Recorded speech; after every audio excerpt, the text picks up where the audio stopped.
확장, 그렇죠? 우리가 전반부 기초가 되는 부분에 대해서 수업을 했고, 그렇죠? 간단히 좀 살펴보면, 그렇죠? 역학이 뭐냐? 열역학, 에너지와 관련된 거죠, 그렇죠? 에너지 보존 법칙이죠. 어떤 시스템에 대해서 우리가 적절히 차분의 식을, 미분의 식을 세우면 시스템에 대해서 에너지 보존에 대한 식을 성립시킬 수 있다. 그렇죠? 그걸 거시적으로 크게 보면 우주라는, 우주 바깥에 또 우주가 있을지 모르지만, 그렇죠? 전체적인 에너지는 변환이 될 뿐이지, 그렇죠? 총량의 변화가 없는 거죠. 거기에다가 질량 보존 법칙도 배웠고, 그 다음에 열 전달. 열이라는 에너지 중에 운동 에너지, 위치 에너지, 열과 관련된 에너지가 있다. 특히 열과 관련된 에너지는 전도, 복사에 의해서 전달된다. 전도와 복사는 그쵸? 가장 기본적인 거고 열이 전달되는 그쵸? 온도차죠. 열적인 불균형을 해소하는 방향으로 열이 전달된다는 얘기고 대류는 고체와 유체, 유체와 유체 사이에서 일어나는 열 전달 현상이다. 그 다음 우리가 대부분 다루는 건물이라는 것도 그치 우리 건축공학이죠. 오픈 시스템이라고 했어요. 분명히 유체에 유출입이 있다. 유체의 유출입은 유체가 들어오고 나갈 뿐만 아니라 에너지와도 관련되어 있어요. 그렇죠? 겨울에 차가운 바람 집어넣으면 그렇죠? 건물 안에 있는 에너지가 열적인 공기의 열적인 상태가 떨어지겠죠. 자, 유체의 거동을 지배하는 기본적인 거는 정지 상태에 있을 때의 힘.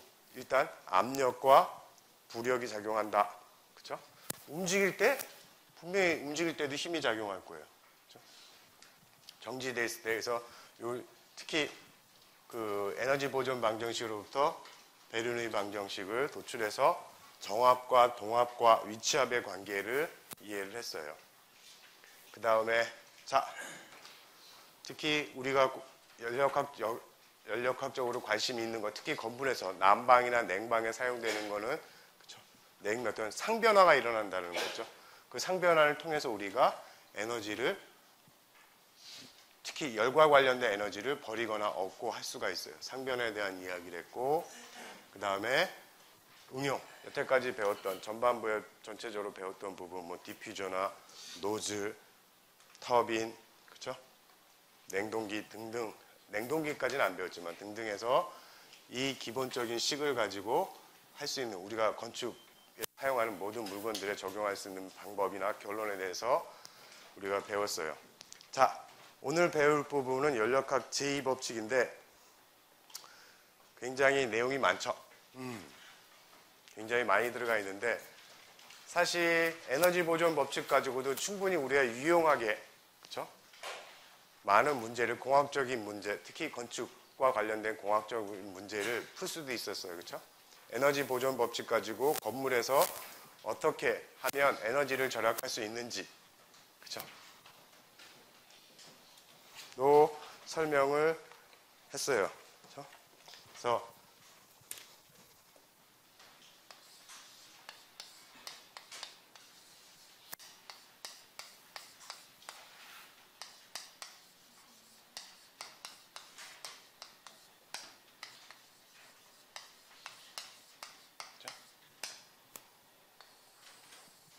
건물에서 에너지 절약하는 방법까지도 우리가 충분히 배울 수 있는 부분이었어요. 자, 근데 책에서 보면 이제 그것뿐만 아니라 우리가 에너지 보존식만을 가지고도 충분히 해결할 수 있는 문제가 많지만 그 외에도 더 필요한 것들이 생겨요. 그게 뭐냐? 세컨드 법칙이라는 거예요. 우리가 여기 써 있는 것처럼 그렇죠? 에너지 보존, 질량 보존 갖고도 많은 문제들을 풀 수 있었는데 자, 책에서 보면 예제로 따뜻한 자전거라 그래야 되나? 자동차 엔진 쿨 그래요. 자, 에너지 보존 법칙을 보면 쉽게 얘기하면 그렇죠? 집안에 있던 집안에 겨울이에요. 자전거를 집안에 비싼 자전거인가 봐. 그렇죠? 좋은 자전거야. 집안에 자전거를 넣었어요. 실내 온도는 20도야. 외기는 마이너스 10도라고 봅시다. 그럼 분명히 자전거의 열적인 에너지는 열과 관련된 에너지는 외부의 공기보다 높을 거예요. 그러면 자기가 가지고 있는 에너지가 외부에 나갔을 때는 그 열 에너지만큼 훨씬 더 많이 갖고 있잖아. 그게 운동 에너지로 바뀌어가지고 자전거가 그냥 가도 돼요. 저 식에서는 성립을 해요. 하지만 절대 그런 일은 없죠. 그 다음에 자동차 엔진 같은 경우도 그렇죠? 여러분들 자동차 엔진도 냉각을 시키죠. 연소를 해서 연료를 연소해서 일을 하면 100% 일이 갔으면 연소에 대한 에서 얻은 이 열을 가지고 100% 자동차가 움직였다, 일을 했다, 가는데 일을 했다 그러면 자동차 엔진에서 열이 나면 안 돼. 그렇죠? 열이 나. 분명히 100%가 안 바뀐다는 소리고. 집도 마찬가지예요. 집이 스스로가 여름에 집 안에 있는 열을 바깥으로 더운 쪽으로 자꾸 버려주면 굉장히 좋을 텐데 절대 그런 일은 일어나지 않아요. 이 식은 만족시키는데 그런 일이 절대 안 일어난다는 거죠. 예를 들어서 보면 하얀 분필이 있었으면 좋겠는데, 자,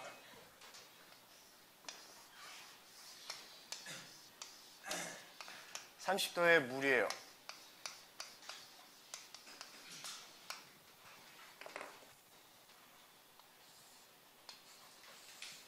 (50도의) 물이에요.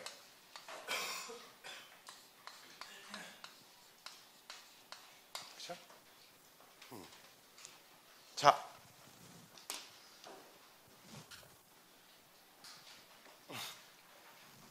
애매하네. 자, 각각 1kg씩이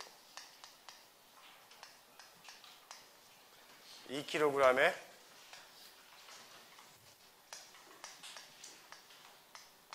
어떤 시간 전에는 이 상태였어. 이걸 잘 아세요. 어떤 시간에는 이 상태였는데 어떤 시간 후에 이렇게 변하는 거는 이렇게 변할 수도 있겠고 이렇게 갈 수도 있을 거예요. 그렇죠? 자, 여러분 상식적으로 생각해 보세요. 얘 두 개가 가지고 있던 게 합쳐져서 얘가 똑같이 됐으니까 에너지 보존 방정식은 이 방향으로 가나 이 방향으로 가나 얘는 성립을 해요.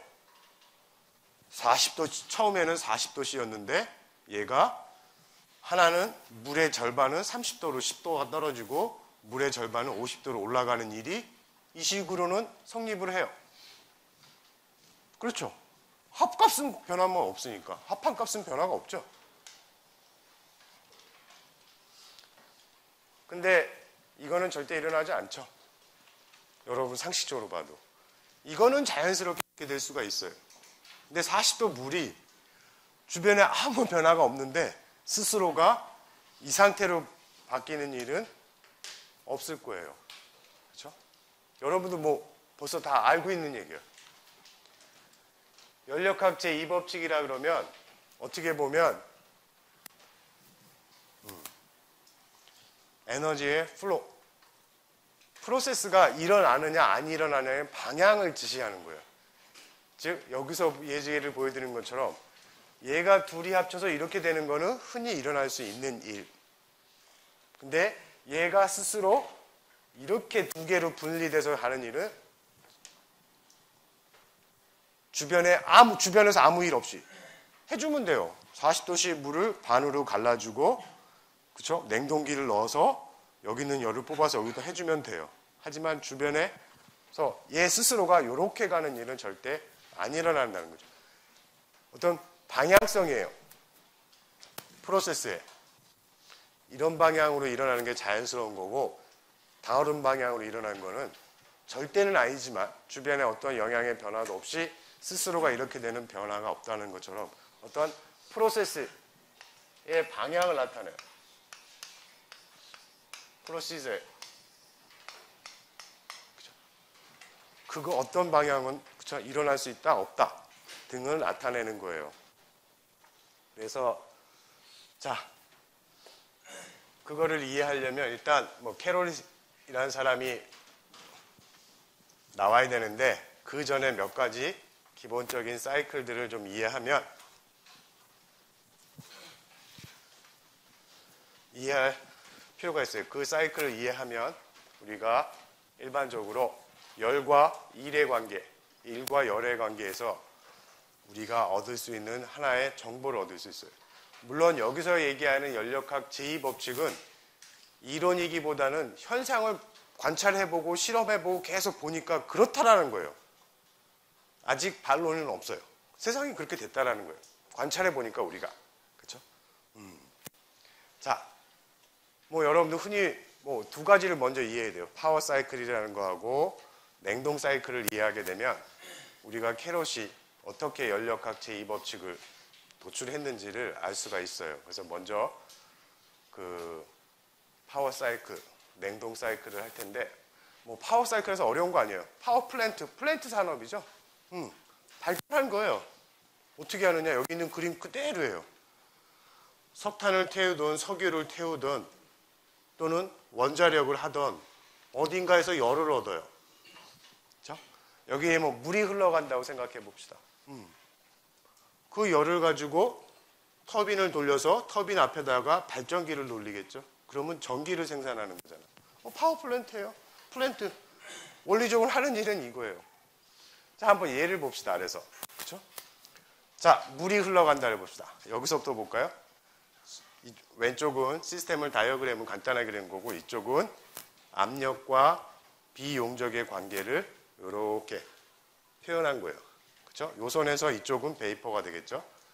요선에서 이쪽은 액체가 되겠고 요 사이에는 액체와 베이퍼가 섞여 있는 퀄리티가 있는 그쵸? 우리 두 상이 공존하는 부분이 될 거예요.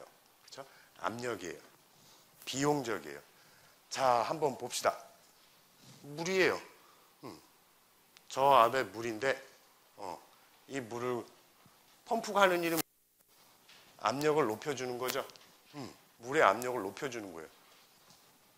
압력을 쭉 높여줘요. 압력이 높으면 반대를 생각해 보세요. 압력이 낮으면 어떤 일이 벌어져요? 쉽게 끓죠. 끓는 점은 압력하고 관계가 높아요. 압력이 높아지니까 압력이 높아진 상태예요. 자, 압력이 높아진 물에다가 보일러에다 보내요. 보일러에서 뭐 하느냐? 뭐 가스를 도시가스를 태우든 천연가스를 태우든 석탄을 태우든 화석연료든 원자력에서 열을 얻어서 그 보일러에 있는 물을 쭉 팽창시켜가지고 증기로 만들어버리죠. 고압의 증기로 만들어버려요. 그 증기가 팽창하면서 터빈을 돌리죠. 터빈을 돌려고 터빈에 연결된 발전기가 돌아가면서 전기를 만들어낼 거예요. 원자력 발전도 마찬가지예요. 원리는 똑같아요. 열을 원자력으로 주느냐 화석연료를 주느냐의 차이뿐이지 원리적으로는 다 똑같은 거예요. 물론 구체적으로 뭐 플랜트 설계에 가면 더 복잡한 설계가 되겠지만 개념적으로는 자, 터빈을 돌리고 나면 압력이 팽창했으니까 압력이 떨어질 거고 분명히 열적인 에너지도 일부 일로 바뀔 거예요. 회전하는 일이죠. 터빈은 하는 일이 뭐죠? 유체로부터 이 에너지를 축출해서 열을 축출해서 일로 바꾸는 게 터빈이 하는 일이죠. 자, 그 다음에 이게 사이클로 되려면 100% 물은 안 될 거예요. 수증기가 팽창했으니까 일부 뭐 팽창 더 하고 열을 축출이 되면서 일부 물이 된 것도 있겠고 액체가 된 것도 있겠고 기체가 된 거 혼합되어 있는 상태일 거예요. 근데 이게 사이클이 계속 돌아야 돼. 물이야. 물이 계속 순환돼야 되는데 사이클이 돌려면 원래의 위치로 가야 되죠. 원래의 위치로 가야 돼. 그렇죠? 수증기 그냥 보낼 수가 없어. 수증기를 그냥 보내면 어떻게 돼? 펌프가 압축을 못 하겠죠. 수증기면 물로 다시 보내야 돼. 그러려면 원래 상태대로 되돌려놔야 되기 때문에 열을 뽑아야 돼요. 응축이야. 그렇죠? 수증기를 전부 일부 여기 있는 수증기들을 전부 응축시켜서 컨덴세이션 시켜가지고 물로 만들어줘야 돼. 냉각시켜줘야 돼요. 냉각시켜줘. 그래서 발전소라든지 플랜트 설비 근처에는 바닷가나 강, 수자원이 풍부한 곳에 있어요. 왜? 공기로 이거 냉각시키기 힘들 거예요. 물이 있으면 좀 더 쉽게 냉각을 시킬 수가 있을 거예요. 그렇죠? 자, 그래서 원래 위치로 오고 그러면 계속해서 이 사이클이 물은 이 사이클 속에서 계속 돌아다녀. 그러면 일이 나와요. 터빈이 일을 해. 즉 열과 일과 열의 관계가 형성이 돼서 터빈이 돌아서 우리가 이 일을 얻을 수가 있는 거예요. 이거를 우리가 파워 사이클이라 그래요. 그래서 책에서 보면 258페이지에 있고, 자, 이 파워 사이클을 간단하게 그리면 가만히 보세요. 사이클이 시계 방향으로 돌고 있죠? 이렇게 시계 방향으로 돌고 있다. 그렇죠? 간단하게 그리면 그 다음 페이지처럼 시계 방향으로 도는 사이클이고, 그렇죠? 열이 들어오죠? 시스템에다가 우리 저 터빈을 저 파워 사이클을 하나의 시스템으로 보자고. 요거를 복잡하게 이렇게 복잡하게 그리지 말고 간단하게 그리고 싶어. 해석을 위해서. 쉽게 막 물이 사이클을 돌면서 상변화를 계속 일어나면서 열이 들어오고 열이 버리고 하면서 일을 축출해요. 그죠? 그리고 그럼 그림을 그리면 들어오고 나가겠죠? 그리고 압축기를 돌리는 일을 했고,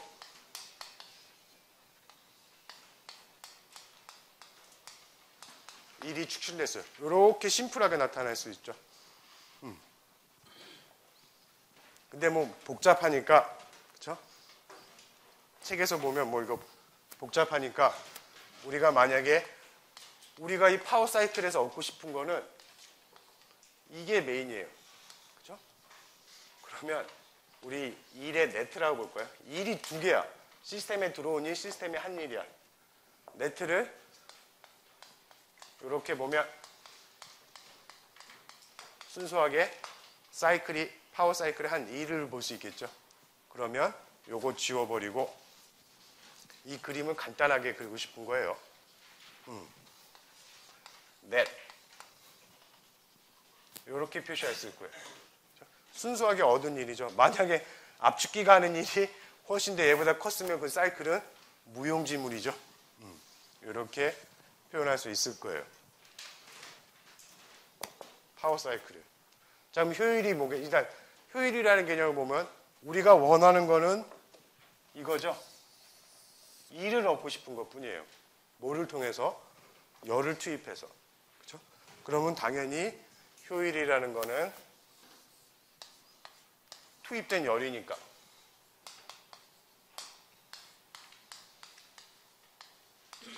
이렇게 될 거예요. 효율. 그렇죠?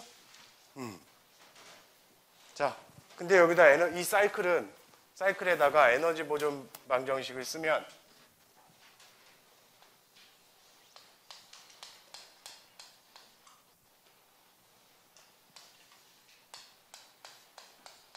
뭐 여기서는 에너지 유출입이 없으니까 사이클이 계속되게 클로즈된 시스템이기 때문에, 그렇죠? 물질의 유출입이 없는 경우죠.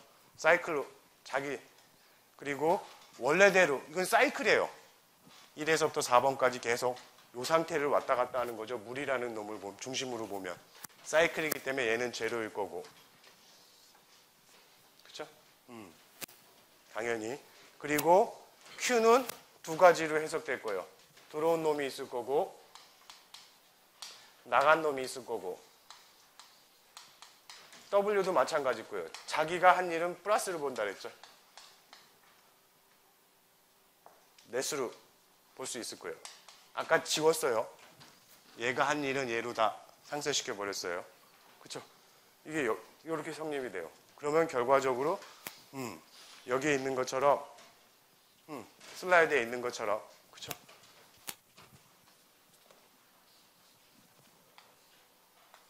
이렇게 되겠죠?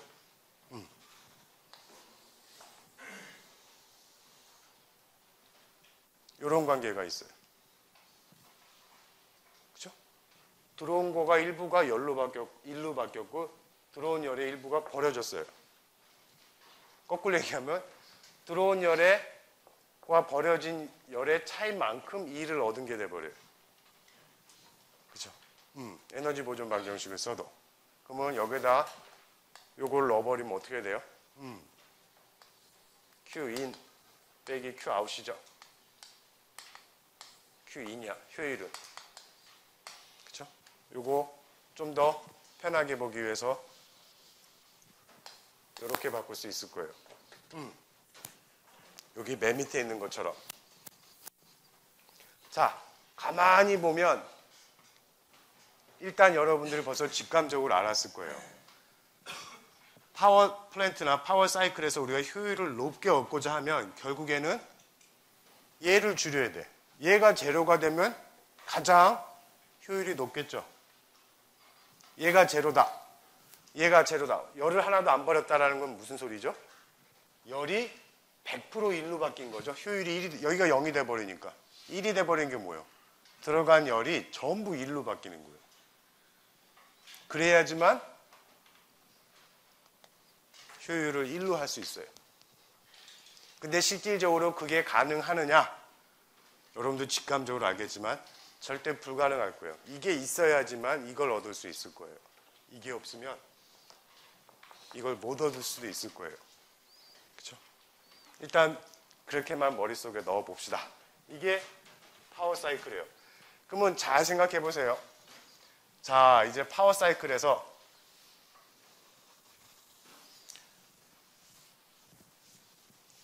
자, 시계 방향으로 회전하는 거예요. 이렇게 회전하는 거예요. 열이 들어와서 일부 1로 바뀌고 열로 버려지는 거야. 이거를 만약에 반대 방향으로 회전시키면 어떤 일이 벌어질까?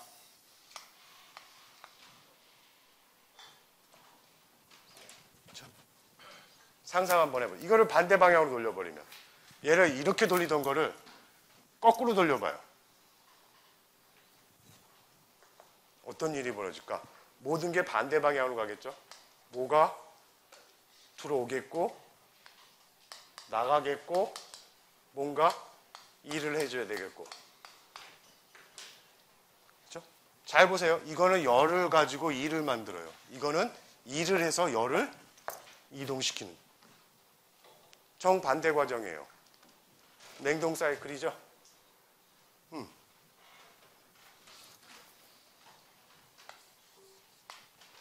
시계 반대 방향으로 돌려버리면 일을 해주면 자, 냉동 사이클 여기 있어요. 여러분들 익숙해요.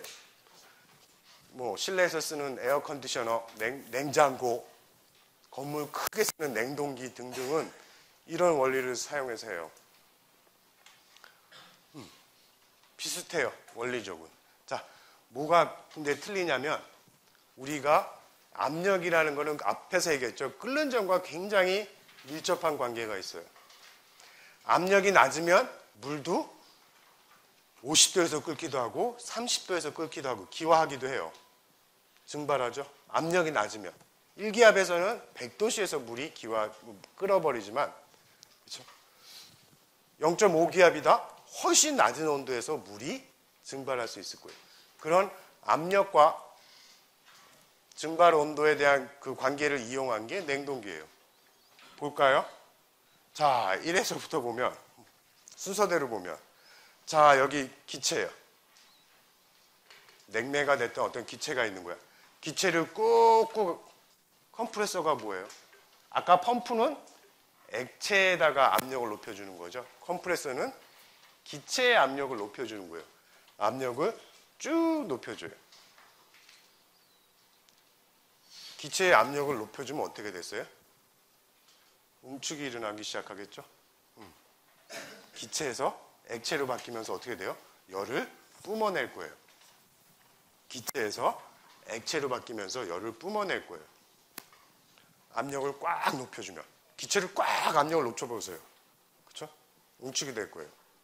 자, 그 다음에 열을 뿜어낸 다음에 이렇게 와가지고 여기서 팽창을 시키면서 여기는 압력이 여기보다 낮을 거예요.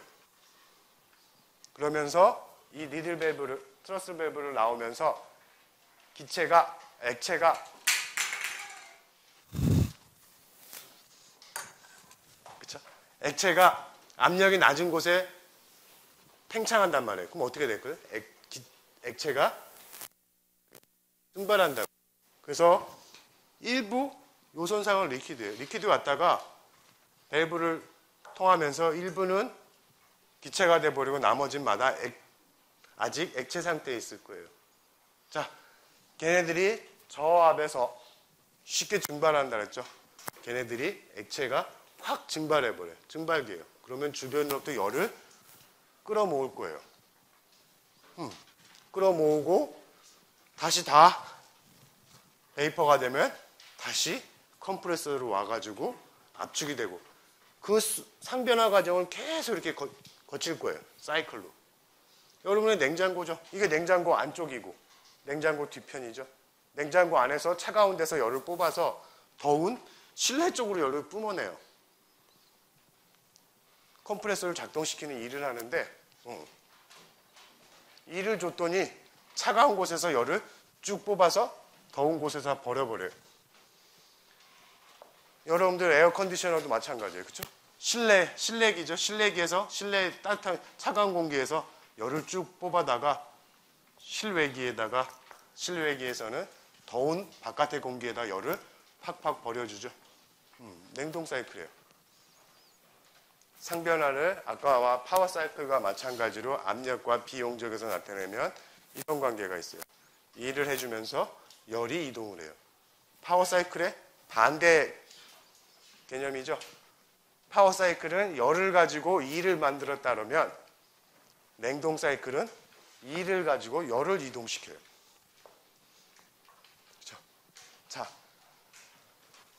그러면 마찬가지로 파워 사이클을 그릴 수 있을 거예요. 효율, 우리가 특히 냉동 사이클을 COP라를 Coefficient of Performance라를 뭐 이거를 인으로 보든 이걸 아웃으로 보든 자기가 어떻게 잡느냐에 따라서 풀리겠죠. 냉장고는 이게 중요할 거예요. 얼마나 실내에 있는 열을 잘 뽑아내는 열가. 에어컨디셔너도 마찬가지일 거예요. 근데 만약에 우리가 히트펌프다. 여름에 건물에서 겨울에 여름에는 냉방을 하고 겨울에 난방을 하고 싶다 그러면 이걸 쓰면 되죠. 그렇죠? 어떤 걸 쓰느냐에 틀려져요. 효율 여기 있는 그대로 에너지 보존 법칙이고 사이클이기 때문에 시스템의 에너지 상태는 원래치로 돌아온 거죠. 1번으로 가서 계속 돌다가 원래 자기 상태로 온 건데 그렇죠? 이걸로 보면 사이클이에요. 여기서부터 이렇게 반시간병에 왔다가 다시 온 거니까 에너지 상태는 하나도 안 변한 거잖아. 에너지 보존 법칙을 파워 사이클과 마찬가지로 적용을 시켜보면 그쵸? 여기에 써 있는 대로 그쵸? 열이 분명히 시스템에 들어온 건 플러스일 거고 나간 건 마이너스일 거고 일은 내가 얻은 거기 때문에 마이너스 붙일 거고 그쵸? 그러면 결국에 이런 관계가 성립이 될 거예요. 에너지 보존 법칙을 적용시키면 그쵸? 한 일은 요만큼의 차이라는 거죠. 그러니까 여기다가 이거 더한 게 이 값이라는 거죠. 쉽게 얘기하면. 파워 사이클하고 크게 틀림없어요. 단 성능을 얘기할 때는 얘를 본 거죠. 얘는 얘를 봤는데 파워 사이클에서는. 냉동 사이클에서는 중요한 거는 얼마나 일을 했는데 그쵸? 얼마나 일을 했는데 열을 얼마나 뺏었느냐 라고 보는 거예요. 우리가 지금 제2법칙 얘기하는데 웬 사이클이세요? 그러는데 이 사이클을 잘 이해하면 제2법칙이 왜 성립되는지 캐럿이 생각한 것이 어떤 것인지를 이해하기가 쉬워서 그래요. 그래서 보면 냉장고다. 뺏는 쪽이다. 투입한 일에 대해서 얼마나 뺐느냐. 요식 그대로 적용시키면 결국엔 이렇게 돼가지고 Q인으로 좀 나눠버린 거죠. 1이 될 거고 얘를 2로 네. 그쵸? 당연히 Q아웃은 얘보다 클 거예요. 얘는 아까 얘기했잖아. 얘 더한 거, 얘 더한 게 얘니까 당연히 Q아웃은 얘보다 클 거예요. 그럼 어떻게 돼요? 신기하게도 효율이 1보다 커져요. 그쵸? 얘가 1보다 크니까 1 빼니까 이상한 일이 생겨요. 1은 1 해줬는데 열은 2배가 옮겨가기도 해요. 파워 사이클은 어땠어요? 파워 사이클에서 우리가 2를 얻을 수, 열로부터 2를 얻으려면 얘 값은 얘보다 작아야 됐어요. 왜? 얘가 있기 때문에. 근데 냉동 사이클에서 봤더니 2를 해준 것보다 열이 더 많이 가요.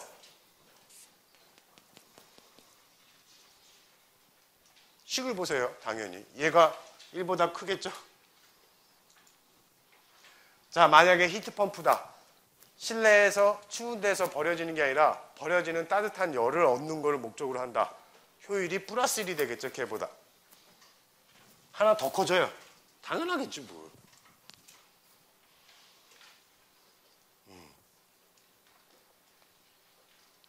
이게 냉동 사이클과 파워 사이클이에요. 그쵸?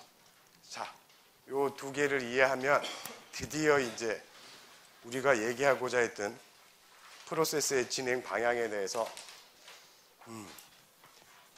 자, 캐럿이라는 사람이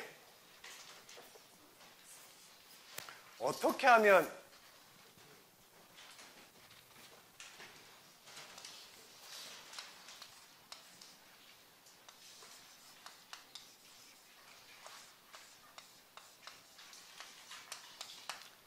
이 효율을 높일까? 엔진기관, 열기관이죠. 열기관을 연구하면서 열기관으로부터 어떻게 하면 이거를 최대한으로 끌어올릴 수 있을까? 효율을 높일 수 있을까?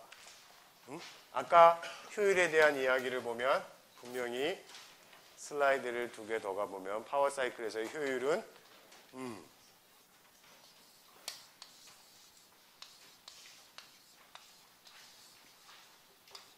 이렇게 된다 그랬어요. 그렇죠? 그러면 당연히 파워 사이클의 효율을 높이려면 얘를 제로로 하면 제일 좋아. 그게 1이야. 즉 열이 100% 1로 바뀌는 경우예요. 그게 제일 좋은 경우야. 그거 이상은 안 나타나는 것 같아. 에너지 보존식을 따라서 보면.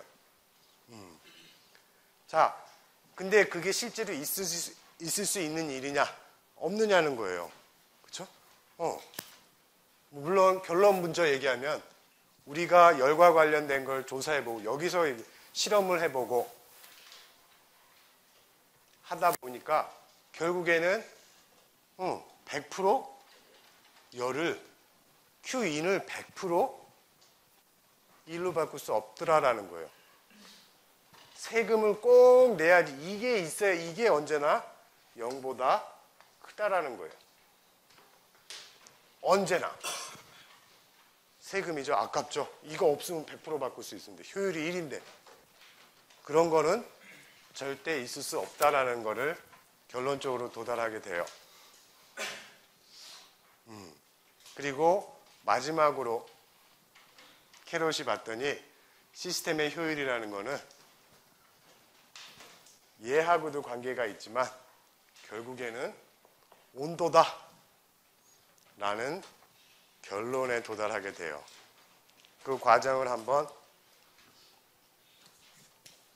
캐럿이 했던 실제로 실험한 게 아니에요. 머릿속으로 가정을 하고 머릿속으로 실험을 한 거예요. 그렇죠? 파워 사이클하고 냉동 사이클의 조합을 잘 이용해서 머릿속으로 실험을 한 거예요. 자,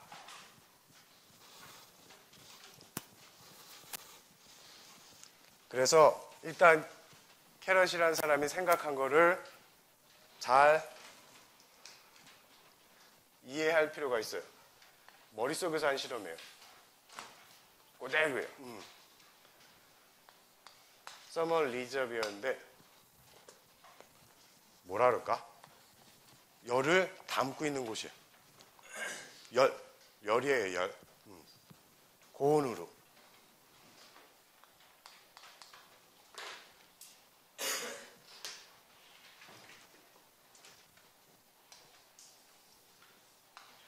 똑같은 서멀 리저비어인데 낮은 온도라고 생각해 보죠. 이게 뭐냐? 예를 들어 봅시다. 뭐 대양이야. 바닷물이에요, 바닷물. 바닷물에다 100도씨 물 붓는다고 바닷물 온도가 얼마나 올라갈까? 3발의 피죠. 그 열이 저장되어 있는 커다란 무궁무진한 저장소라고 생각하면 돼요. 열이 뭐가 여기서 빠졌다 해서 바닷물에서 내가 100kcal 열을 뺐다 해서 바닷물의 온도가 내려갈까요? 전혀 변화, 엄밀히 따지면 있겠지만 크게 보면 온도가 변화가 없는 과정이에요. 등온 과정을 생각할 수 있는 거예요. 여기도 마찬가지예요. 공기다. 공기에서 내가 열을 조금 뺐어. 우리 주변에 있는 공기에서. 그렇다고 공기 온도가 뚝뚝 떨어질까? 아니죠. 어떤 열이 충분히 있는데 열을 줄 수 있고 뺄 수 충분히 있는 곳. 하지만 온도에 열을 조금 줬다 해서 얘가 온도가 떨어지거나 얘가 온도가 높아지는 그런 경우가 없는 경우를 한번 생각해 보자라는 거예요. 왜 그런 가정을 하게 되냐면 일단 얘가 온도를 변하게 되면 문제가 굉장히 복잡해지니까 머릿속으로 그런 물건이 있다라고 치자라고 상상을 한 거예요. 그게 첫 번째 가정이에요. 자, 그러면 요 사이에다 아까 만들었던 것처럼 파워 사이클을 만들어 보자. 시계 방향으로. 자, 열을 얻을 거예요.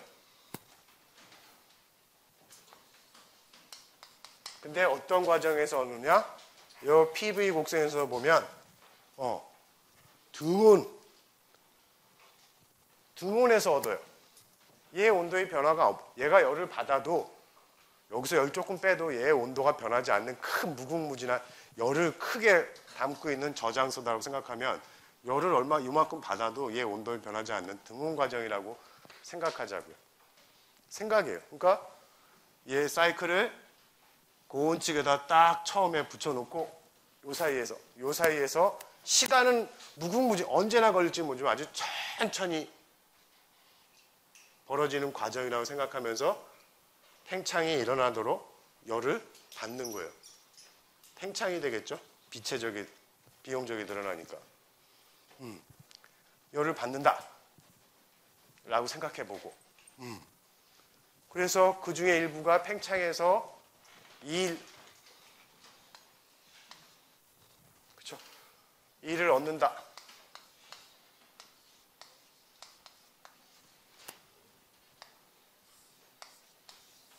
또 일부가 아주 차가운 열원과 요 사이클에서부터는 차가운 열원과 만나가지고 얘를 다시 비용적으로 확 줄여주는 거죠. 그런 얘가 열을 뺏기는 과정이 있다라고 생각해 보는데 얘가 열을 받되 하도 열이 많은 연료량이 큰 저장소이기 때문에 이거 열 받아도 온도가 변하지 않는 등온의 과정으로 변화가 일어난다라고 가정을 해보자라는 거예요. 그러면 아까 얘기했던 효율이라는 게 분명히 파워 사이클하고 똑같죠. 이렇게 될 거예요. 에너지 보존 법칙을 쓰면.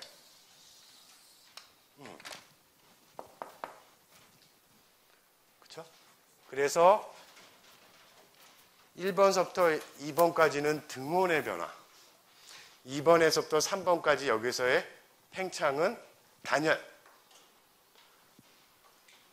3번서부터 4번까지도 등온의 변화고 이쪽도 단열 팽창을 한다고 가정을 하고 이 사이클이 완성된다고 합시다. 라는 게 첫 번째 가정이에요. 그렇죠? 등온 변화, 단열 팽창, 그렇죠? 단열 수축, 등온 과정들을 한다고 보는 거예요. 자, 여기서 두 번째 책에서 보면 265페이지에 있는 거예요. 그렇죠? 자, 두 번째 가정은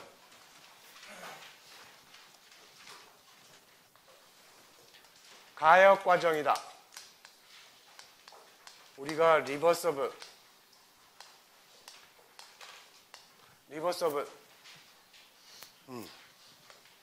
가역, 비가역이라는 말을 써요. 자, 요 개념을 잘 이해해야 되는데 가역이 뭐예요? 자, 제가 여기서 컵을 떨어뜨렸어. 분필을 하나 떨어뜨릴까? 자원 낭비가 되겠지만, 그쵸? 분필을 떨어뜨렸어요. 산산조각이 나야 되는데 안 났네. 컵을 떨어뜨렸어. 컵이 깨졌을 거예요. 그쵸?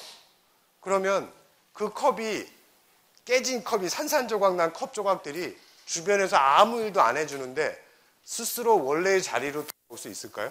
사실은 절대 일어나지 않죠. 그런 일은 세상에. 여러분 다 알고 있어요. 그거를 비가역적이다. 이리버서블이라는 거예요. 세상은 원래 그렇게 돼요. 근데 지금 이제 머릿속으로 실험을 하기 때문에 만약에 가역적이다. 원래대로 주변에 아무 영향 없이 깨진 산산조각 난 물컵이 원래대로 돌아올 수 있다. 가역적이라고 한번 생각해 보자. 그러면 이 얘기를 원래대로 다시 돌아오는 거예요. 물론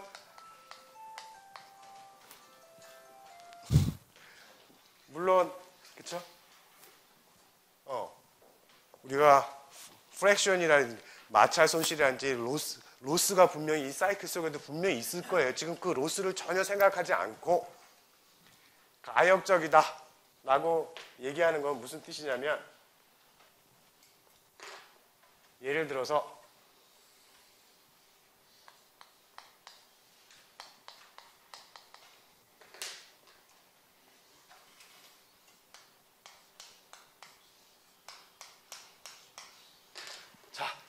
이거는 뭐였었죠? 파워 사이클이었죠. 여기다가 냉동 사이클은 반대로 도는 거죠. 일을 해주고 열이 들어가고 열이 올라갈 거예요. 이렇게 될 거예요. 그렇죠? 얘는 열을 받아서 이렇게 돌려서 일을 얻는 거고, 냉동 사이클은 반대로 돌려서 일을 줘서 열을 저온의 열조장소에서 고온의 열조장소로 옮기는데, 이 값이 다 같다.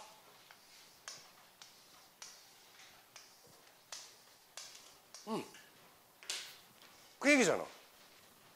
이거 내려서 일을 얻고 버리는 거나 일을 해줘서 얻고 버리는 거나 이 값이 서로 간에 같다. 가역적이다. 라고 생각해 보자라는 거죠. 두 번째 가정이었어요.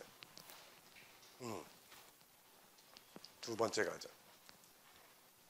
자, 그런 가정을 했을 때 캐롯이 첫 번째로 질문한 거는 머릿속으로 실험한 거예요. 자, 분명히 파워 사이클에서 맥시멈, 이 효율을 맥시멈을 얻으려면 얘가 제로가 돼야 되는데 그게 가능할까? 불가능할까? 라는 거를 아까 두 가지 가정의 바탕으로 해서 머릿속으로 한번 실험을 해본 거예요. 이게 0이 가능할까? 맥시멈을 거둘 수 있을까? 그쵸? 이게 0이 돼야 돼. 이게 효율이 가장 높아. 지금 뭐 기본적으로 좀 얘기가 벗어날 수도 있겠지만, 이런 열기관들이 없었으면 지금의 우리 문화라든지 우리가 이루고 있는 지금 생활은 하나도 안 이루어졌을 거예요. 파워플랜트 없었으면 어떻게 전기를 어떻게 얻었을 거고, 열기관 없었으면 비행기 자동차를 어떻게 그러니까 운전하고 다니겠어요. 지금의 우리가 이렇게 발전되고 쾌적하게 살 수 있는 거는 전부 이러한 열기관 때문이에요. 히트 엔진들이죠. 자, 거기에 대해서 한번 생각한 거. 자, 이게 제로가 될 수 있을까? 라는 거를 여기 아까 생각한 거에다가 머릿속으로 한 거예요. 실험을 한번 자기 머릿속에다가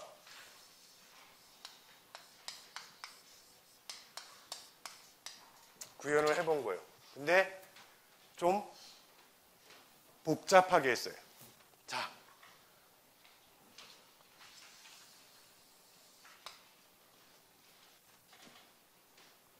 만약에 파워 사이클이다. 이게 가능하다면 이라고 시작해보죠. 만약에 이게 가능하다면 결국에 어떻게 됐을까요? 머릿속으로 그려보니까 요것만 받고 이거 없는 거야. 열을 안 버려.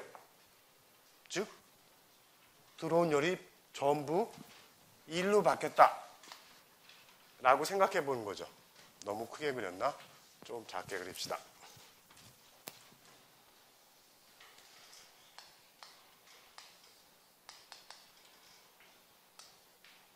없고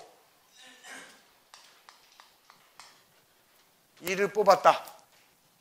뭐 이런 기관만 생각할 수 있을 거예요. 만약에 사실이라면 이걸 재료로 만들 수 있다면 열기관에 대해서. 자, 여기서 캐럿은 여기다가 냉동 사이클을 연결해 봤어요.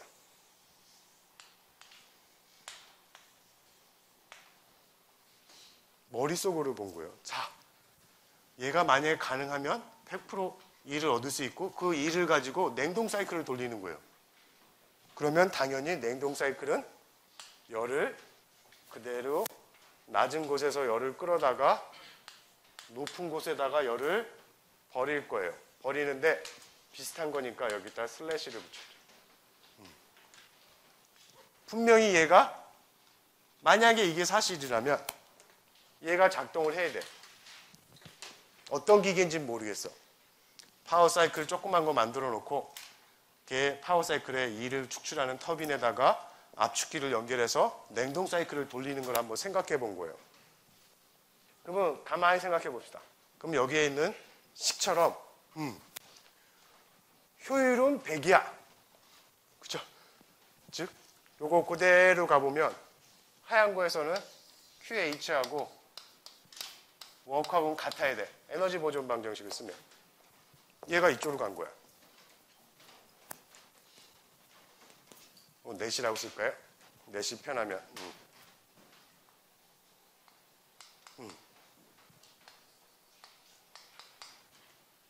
그죠? 자, 시스템 B에서 보면 어떻게 돼요?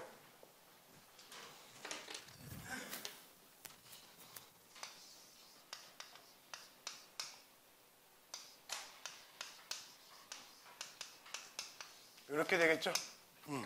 시스템 B에서 보면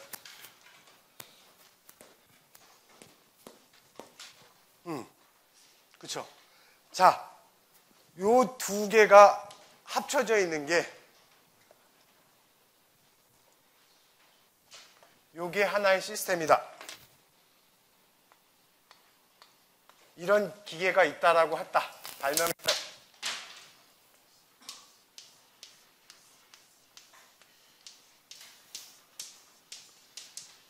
이런 기계가 있다.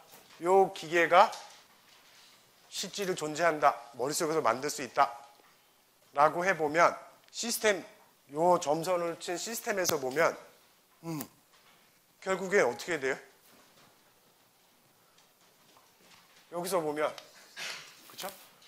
이거는 QH가 되겠고 플러스 QL이 되겠고 QH 다시야. 그쵸?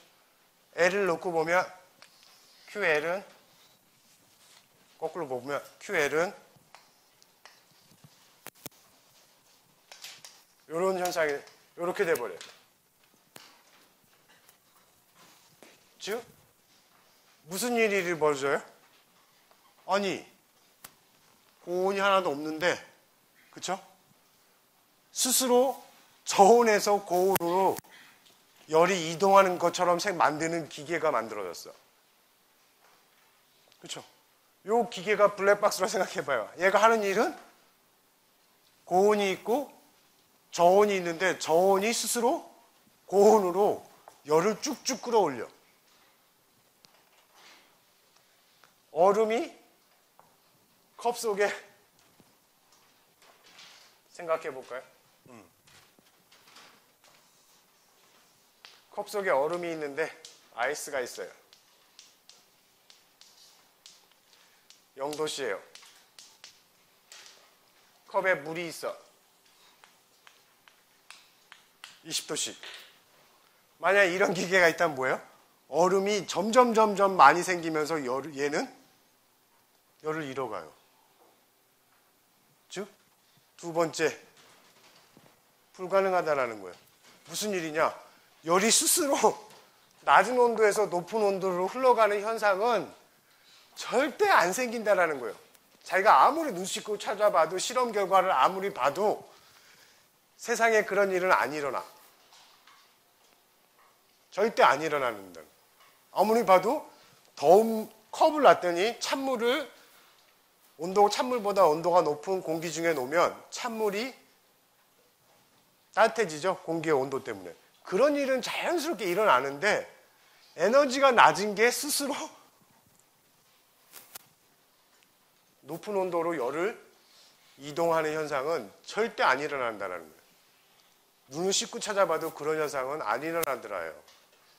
그렇죠? 그러면 결국에는 이로부터 뭘 얻었느냐? 효율인데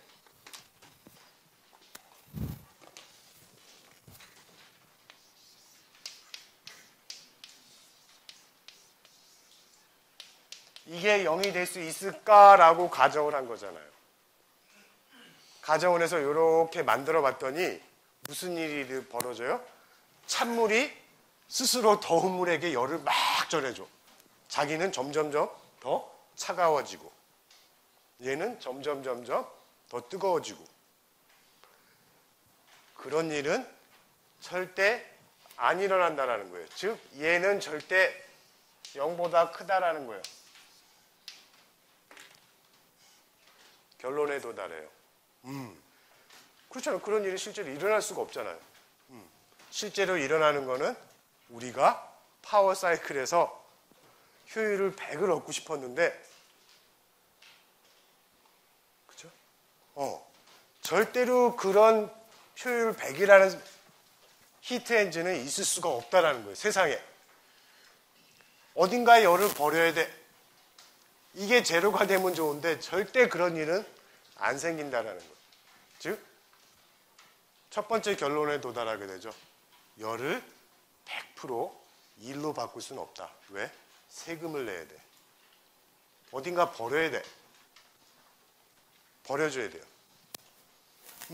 그게 첫 번째 연력학 제2법칙을 생각하면서 나온 거예요. 즉, 파워 사이클은, 파워 플랜트는 절대 효율이 1 이상이 나올 수가 없어요. 그렇게 될 수 없다라는 거예요. 우리가 알고 있는 현실들이 그런 일이 절대 일어나려면 일어나죠. 스스로 가만히 있는데 그런 일은 절대 안 일어난다는 거예요. 아까 그거하고 똑같아요. 30도씨의 물 1kg, 50도씨의 물 1kg을 섞으면 40도씨의 물 1kg이 되는 거는 자연스러운 현상이에요. 그렇게는 일어나요, 현상이. 근데 40도씨 물이 스스로 1kg는 30도씨로, 1kg는 50도씨로 가는 일은 절대 안 일어난다는 거예요. 그 스스로는. 무언가 우리가 해주면 되긴 돼. 해주면 돼요. 하지만 그 스스로 어떤 효율에 대한 이야기일 수도 있고 방향성에 대한 이야기일 수도 있는 거예요. 그렇죠? 그렇죠? 그리고 결론을 하나 또 도달해요. 캐롯은. 자, 얘 하나만으로부터 싱글 리저비어죠. 그 얘기가 그 얘기인데, 그렇죠? 열저장소 고온의 하나로부터 열을 얻거나 그렇게 할 수 없다는 거예요. 우리가 이를 얻으려면 고온 측이 있고 저온 측이 있어서 열이 흘러가야 수차처럼 이를 얻을 수 있다는 거예요. 열이 안 흘러가면 이를 얻을 수 없다. 라는 결론에 도달하게 돼요. 그렇죠? 그러면 맥시멈 이피션시는, 열기관의 맥시멈 이피션시는 불가능하고 얘를 제로로 만드는 거는 불가능하다라는 결론에 도달했어요. 자, 그러면 두 번째 캐럿이 생각을 해요. 자, 그러면 많은 인자들 중에 이 효율에 밀접한 관계가 있는 파라미터는 무엇일까? 뭐가 이 효율을 결정할까? 이게 제로가 아니라는 걸 알았어. 방향성이 있는 것도 알았어. 그러면 어떤 파라미터가 이 효율을, 물론 여기서 생각한, 캐럿이 생각한 그 속에서는 프릭션 레스예요. 마찰정이나 에너지 손실도 없고 열 손실도 없는 그런 경우를 가정을 해서 했지만 그 나머지 인자들도 분명히 이 효율에, 열기관의 효율에 영향을 줬을 거예요. 그렇죠? 도대체 그러면 뭐가 어떻게 하면 효율을 맥스로 끌어올릴 수 있느냐? 그렇죠? 이게 제로가 아닌 건 알았어요. 요거를 어떻게 하면 맥스로 끌어올릴 수 있을까? 라고 생각한 게 268페이지에 있는 거예요. 자, 그러면 처음에 우리가 이 사이클을 생각할 때 두 가지 가정을 했다 그랬죠. 두 번째 가정은 가역 과정이라고 생각했는데, 자, 책에서 보는 것처럼 책의 그림, 그러니까 여러분들 다 알고 있는 건데 복잡하게 설명하죠. 그렇죠? 차가운 게 스스로 더 차가워질 수는 없는 거예요. 열이 흘러가는 방향이 있다는 얘기예요. 자, 그러면 어떨 때 이 효율이 최대가 될까? 가역일 때냐, 비가역일 때냐, 그렇죠? 라고 한번 생각해 본 거예요. 그래서 책에서 있는 것처럼 한쪽에는 파워 사이클인데 똑같이 머릿속으로 생각한 거예요. 그렇죠? 이걸 얻고 이거를 파워 사이클인데 이거는 가역 반응이다. 가역이다. 이런 거 했을 때고, 만약에 가역이라는 거 아까 설명했어요. 이렇게 돌아가나 이렇게 돌아가나 똑같은 거 없어요. 만약에 비가역이다. 그렇죠? 비가역이라는 거를 그렇죠?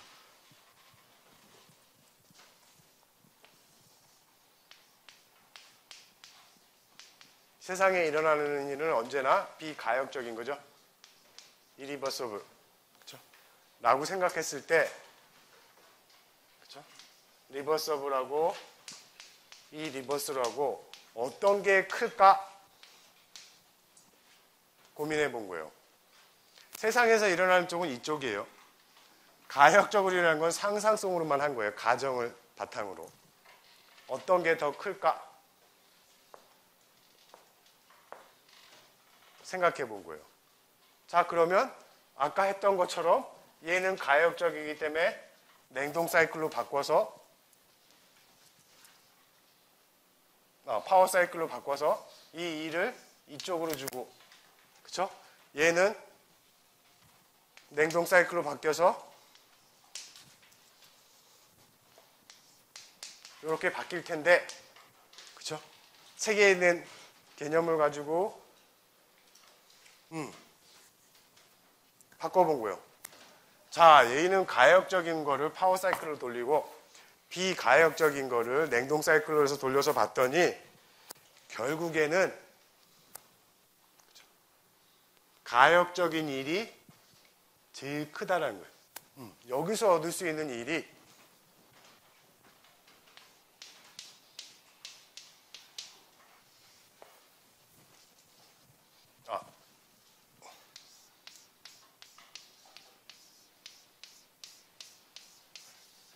가역이에요. 비가역이에요. 즉 상상 속에서 하는 경우가 효율이 일이 크다. 뭐 그 얘기는 효율도 마찬가지겠지만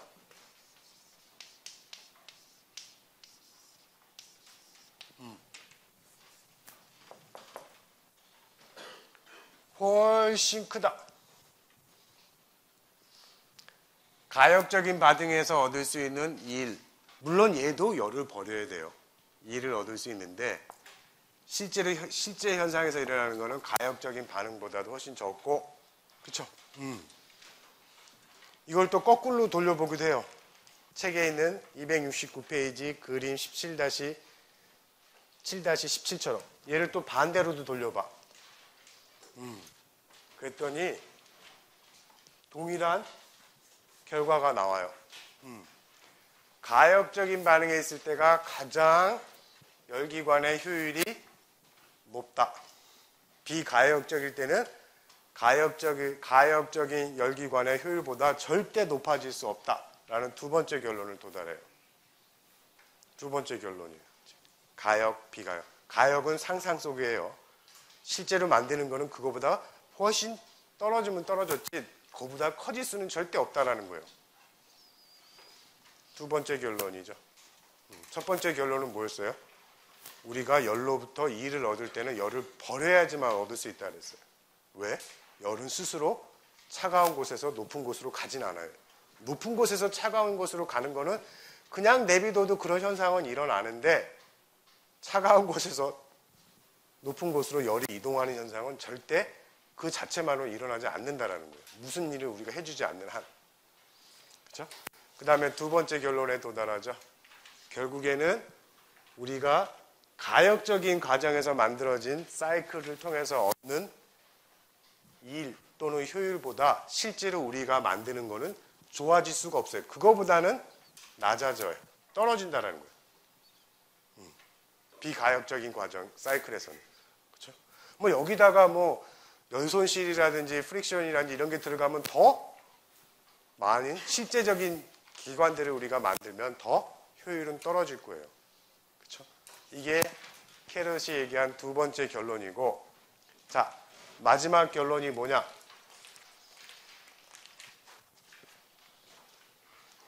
그렇죠? 자, 그러면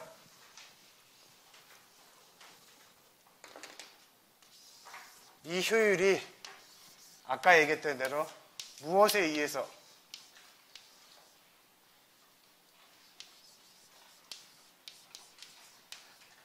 열의 양이냐 온도냐 관계받는 받은 열이냐 버리는 열이냐 뭐에 이 효율이 좌우되느냐 라는 게 세 번째 이야기예요. 결론은 벌써 볼까요? 자, 아까 캐럿 사이클이에요. 파워 사이클. 그죠? 파워 사이클이죠. 열을 얻고 등온 팽창 과정이에요. 열을 버리고 등온 수축 과정을 거쳐가지고 이런 사이클이 돌아간다 그럴 때 도대체 얘의 효율이라는 건 이렇게 결정이 되는데 이렇게 결정이 되는데 이 효율이 뭐의 함수일까? 라는 거를 연구한 거예요. 그 효율을 알면 어떻게 돼요? 실제 열기관 만들 때 어떻게 하면 효율을 높일 수 있는지 알 수 있을 거 아니야. 그렇죠? 그래서 그 부분에 대해서 이론식을 전개해요. 에너지 보존 법칙을 써서. 그렇죠?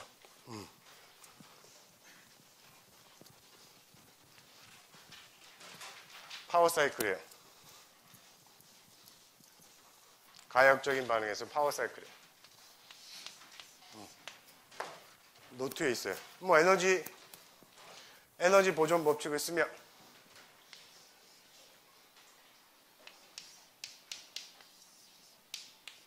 이렇게 될 텐데, 자, 이번에는 비용적 곡선상에서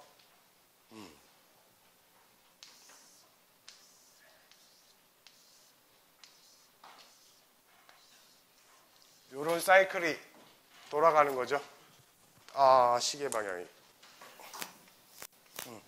사이클이 될 때, 그쵸? 1, 2, 3, 4, 이 사이클의 각각의 스테이지에서 어떤 일이 일어나는지를 그대로 에너지 보존 법칙 썼어요. 자, 여기서부터 이렇게 변하는 건 뭐예요? 분명히 내부 열 에너지가 변했을 거예요. 왜? 열을 받아서. 고온축으로부터 열을 단열적으로 등온 팽창 상태에서 열을 받았기 때문에 물이 열적인 상태가 바뀌었을 거예요. 이만큼의 열을 받았을 거고, 그 다음에 분명히 등온 팽창하기 때문에 팽창하는 이 일을 했을 거예요. 에너지 보존 방식 쓰면. 그렇죠? 요거를 이쪽으로 넘기고 일을 두다 보는데 가만히 보니까 얘가 등온 과정이라 그랬으니까 팽창된 일만 있는 거지 물에 압력이 일정하고 압력은 떨어지되, 그렇죠? 등온 과정이기 때문에 물이 1과 2 변화 사이에서는 열적인 변화가 없어. 등온 과정이기 때문에 제로가 돼. 팽창하는 일만 관계가 될 거예요. 그렇죠? 그러면 결국에 남는 거는 이 열 얻은 거. 이게 요열이죠. 여기서부터 얻은 열이죠. 즉 QH하고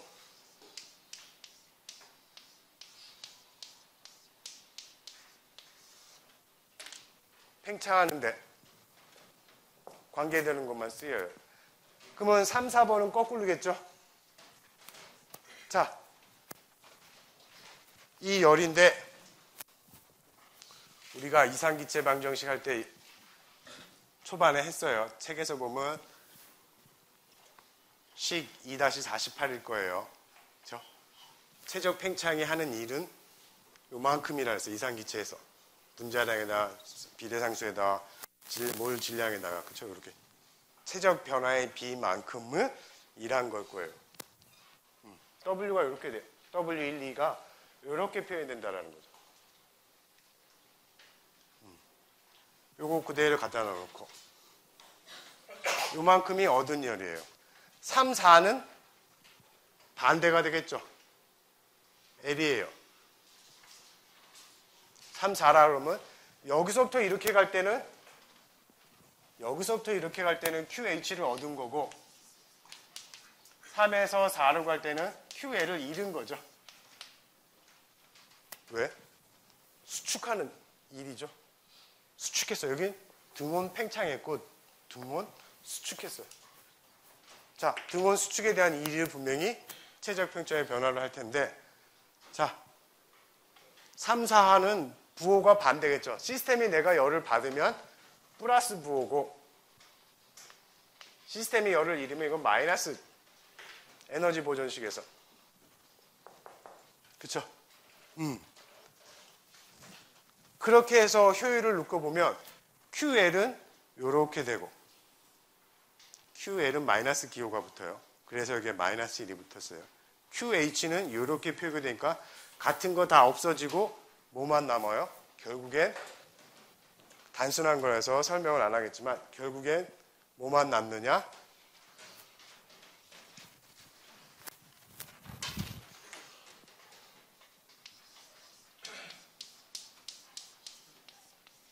이렇게 떨어지더라는 거예요.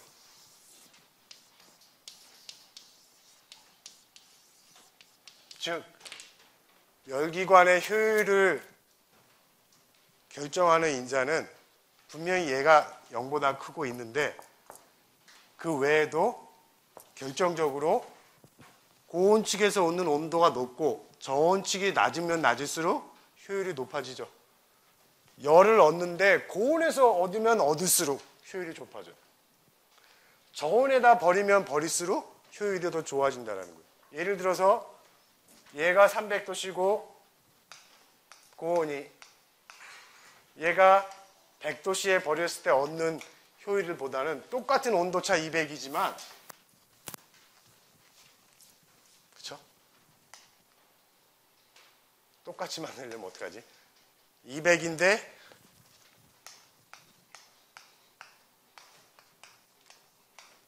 좀 더 저온으로 할수록 시스템의 효율이 좋아진다는 거예요. 얘에 의해서 온도에 의해서 효율이 결정된다는 거예요.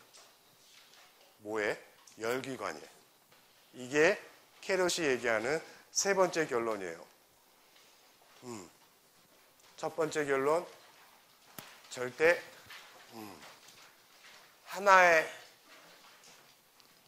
서머 리저브로부터 열을 얻거나 해서는 E를 바꿀 수 없다. 즉 열로부터 E를 얻을 때는 이 열을 버려야지만 그 차이만큼 E를 얻을 수 있다는 거. 거꾸로 얘기하면 찬 거는 스스로 더운 열이 움직일 수 없다는 얘기고, 두 번째, 가역적인 과정에서의 이 사이클에서 얻은 일 또는 효율보다 실제 비가역적인 과정에서 만들어진 것들이 그거보다 효율이나 일의 양이 좋아질 수 없다. 세 번째 결론은 열기관의 효율은 고온측과 저온측의 온도에 의해서 결정된다는 거예요.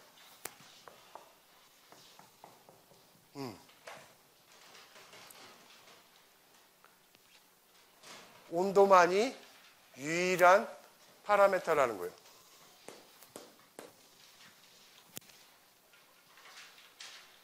그래서 책에서 보면 뭐 켈빈도 이런 연구를 했지만, 그렇죠? 잘 보세요. 저기서도 써놨고 여기서도 써놨지만, 자, 효율을 하면서 봤더니 얘의 단위하고 얘의 단위가 같죠? 이렇게 나올 수 있죠. 온도라는 걸 우리가 뭐 팽창이나 이상기체 가지고 온도를 정의를 많이 해요. 뭐 섭씨냐 화씨냐, 그렇죠?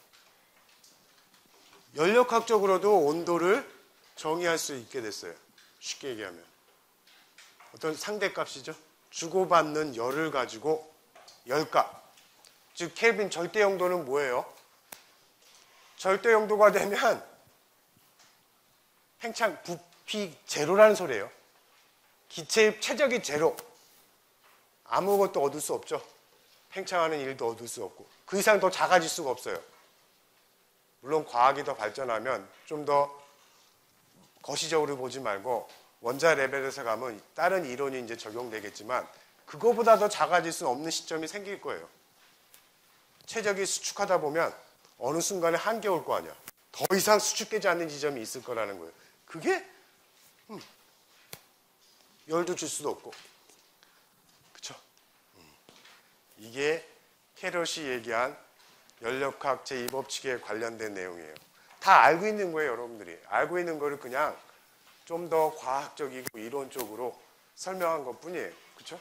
차가운 물이 스스로 아무것도 안 했는데 더운 물이 되지는 않아요. 그 얘기예요. 효율을, 일을 얻으려는다? 일을 얻으려면 세금 내야 된다는 거예요. 고온측으로부터 열을 얻어서 100% 일은 못 바꾸고 일부 세금은 내야지 일을 얻을 수 있다. 효율을 높이려면 얻는 측의 온도와 버리는 측의 온도 차이를 크게 해줘야지 효율이 높아진다. 그 얘기예요. 나머지 엔트로피, 연력학 제2법칙의 가장 기본적인 프로퍼티가 되는, 물성치가 되는 엔트로피에 대해서는 수요일날 다음 수업에서 하겠습니다. 자, 오늘은 여기까지 하겠습니다.